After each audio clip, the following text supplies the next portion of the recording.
वो समय बताएगा कितना पॉजिटिविटी के साथ आगे बढ़ता है, लेकिन आपने जो उम्मीद जताई है, उम्मीद करता हूँ कि उम्मीद शायद साकार होता हुआ दिखे। लेकिन हर कोई जब एफआईज़ की बात कर रहे थे तो आईटी पे आए कि आईटी एक बड़ा फैक्टर था एफआईज़ के मूड को बदलने के लिए, भले ही अस्थायी हो, अस्थायी हो।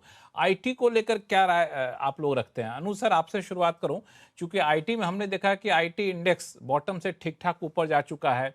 आईटी कंपनियों को देख के ऐसा लगता है कि वो अब बॉटम बना चुकी हैं। तो ये कैसा है? ये एआई रैली कोलैप्स होने का काउंटर इफ़ेक्ट है या फिर वाक़ई कुछ दम दिख रहा है?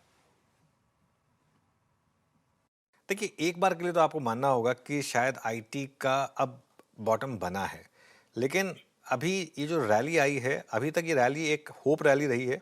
हालाँकि इस बार की रैली में एक अच्छी चीज़ ये रही कि कंपनियों ने काफ़ी अच्छे पॉजिटिव बोल्ड कदम उठाए। एचसीएल टेक ने सर्वम में इन्वेस्ट किया, कोफोर्ज ने 2-3 बड़े एक्विज़िशन किए, पर्सिस्टेंट ने बड़ा एक्विज़िशन किया, भले ही शुरुआत में मार्केट को पसंद नहीं आया था।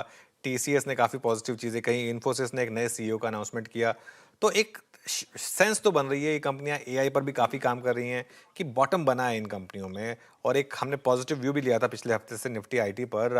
लेकिन एक बड़ा सवाल ये रहेगा कि अगर वो एआई ट्रेड वापस रिज्यूम हुई तो। लेकिन जो भी है, मुझे लगता है कि अब ना ये स्टॉक्स वापस उन लोज पे नहीं जाएंगे जो आपने पिछले महीने देखे थे। तेजी कितनी हो चुकी है, कितनी आगे बाकी है, इस पर थोड़ा अभी भी सवालिया निशान है। लेकिन मेरा ये मानना है कि इंडिविजुअल स्टॉक्स में आईटी में अभी भी शानदार मौके हैं और आई थिंक अपसाइड पर आपको काफी मौके मिलेंगे।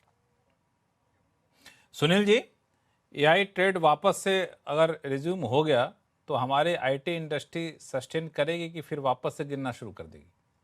नहीं, मेरा ये है कि ये इतना एआई ट्रेड से संबंधित नहीं है आईटी की रैली।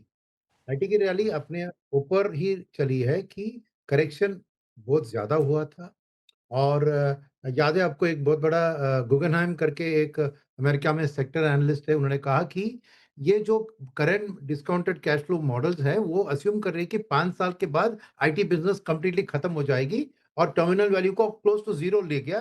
तो ओवर रिएक्शन, ओवर करेक्शन सा तभी से शुरू हुआ।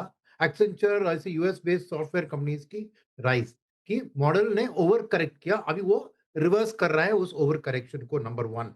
नंबर 2, जैसे मैंने कहा, जेफरीज़ ने भी अभी उसको न्यूट्रल में लाया है, बट ग्रोथ में नहीं लाया है।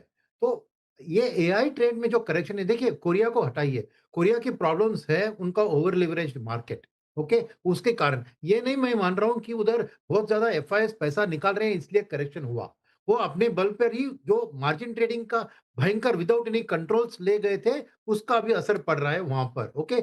डेफिनिटली। और वो चाइनीज़ कंपनी जिसने मतलब नाम मुझे याद नहीं, एक आईपीओ भी आई थी उसकी, जो एक competitor for the AI world है। तो ये एआई के अंदर ही शिफ्ट, अभी पैसा उस कंपनी, क्योंकि वो ये अर्लियर जो 40-50% एआई की ग्रोथ मान के वैल्यूएशंस बढ़ रहे थे, पैसा जा रहा था, उसमें अभी 30-40% से अगर 10-15% भी गिर गई, तो वैल्यूएशंस आर नॉट सस्टेनेबल। पर उसका और आईटी का मेरे ख्याल में कुछ संबंध ज़्यादा नहीं है। अनुराग शायद इसको कन्फर्म कर सकते हैं, बिकॉज़ वो बिज़नेस अलग है, ये बिज़नेस अलग है। और आईटी में डेंजर क्या है, जैसे अनुज जी ने बताया कि पॉजिटिव ग्रोथ ट्रिगर, ये सब बातें हो रहा है कि हम एआई में ये करेंगे, ये कंपनी करेंगे, मगर उनका जो एक्जिस्टिंग बिज़नेस मॉडल का प्रॉफिटेबिलिटी है, वो अनसस्टेनेबल है। क्योंकि अल्टीमेटली एआई कंसल्टिंग में क्या उतना पैसा बनेगा? किसी ने अभी तक वो मॉडल को टेस्ट नहीं किया है, जो यहाँ पर एआई कंसल्टिंग में जा रहे हैं। सेकंड बात है, वैल्यूएशन अभी भी 17-18 पे है। उनकी अर्निंग्स क्या होती है? सब देखिए, गाइडेंस 3 से 4% अर्निंग्स की गाइडेंस दे रहे हैं और कांस्टेंट करेंसी में दें तो 2-3%, रूपी डिप्रिसिएशन 3% मार्जिन, तो 5 टू 6% प्रॉफिट ग्रोथ पे 17 पी कैसे जस्टिफाई होगा? तो जस्टिफाई होगा किसके लिए? एक वैल्यू इन्वेस्टर, एक इनकम सीकिंग इन्वेस्टर जैसे पेंशन फंड है, उनके लिए इनकी डिविडेंड यील्ड अच्छी है, तो वो एक पॉकेट ऑफ लिक्विडिटी इनके लिए आ चुकी है from a long term pension seeking fund जो पैसा निवेश कर रहे हैं। तो इनका एक बॉटम शायद नियर टू बॉटम बन गया है।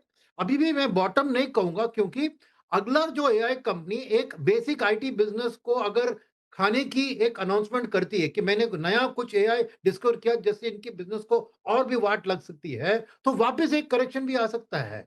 तो AI is a competitor to IT, IT उसको अडॉप्ट करने की कोशिश कर रहे हैं, मगर AI trade off a FII has nothing to do with the software services trade off an FII, because ये completely different pools of capital है। वो हाई ग्रोथ कैपिटल है, ये सेफ्टी कैपिटल है। तो मेरे को एआई को लेकर इंडिया एक ठीक है, India is an AI hedge as a market क्योंकि हमारी डाइवर्सिफाइड है, क्योंकि उधर एआई वाले देश में पोलराइज्ड है। 2-3 स्टॉक पूरे स्टॉक मार्केट की मार्केट कैपिटलाइजेशन को काउंट करते हैं। हम ऐसा नहीं है, बहुत डाइवर्सिफाइड है। एआई में एआई हेड्ज है because we are a diversified industrial complex, we are a diversified stock market. मगर IT services as a contra to AI मैं नहीं मानता हूँ कि वो इतना डायरेक्टली कोरिलेटेबल है।